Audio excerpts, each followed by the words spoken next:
أعوذ بالله من الشيطان الرجيم. بسم الله الرحمن الرحيم. والفجر وليال عشر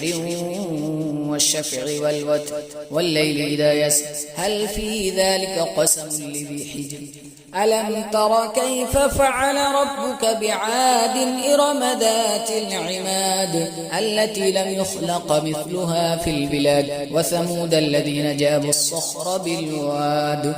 وفرعون ذي الأوتاد الذين طغوا في البلاد فأكثروا فيها الفساد فصب عليهم ربك سوط عذاب إن ربك لبالمرصاد فأما الإنسان إذا ما ابتلاه ربه فأكرمه ونعمه فيقول ربي أكرمن وأما إذا ما ابتلاه فقدر عليه رزقه فيقول ربي أهانن كلا بل لا تكرمون اليتيم ولا تحاضون على طعام المسكين وتأكلون التراث أكلا لما وتحبون المال حبا جما كلا إذا دكت الأرض دكا دكا وجاء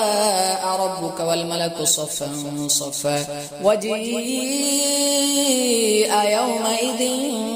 بجهنم يومئذ يتذكر الإنسان وأنى له الذكرى يقول يا ليتني قدمت لحياتي فيومئذ لا يعذب عذابه أحد ولا يوثق وثاقه أحد يا أيتها النفس المطمئنة ارجعي إلى ربك راضية مرضية فادخلي في عبادي وادخلي جنتي.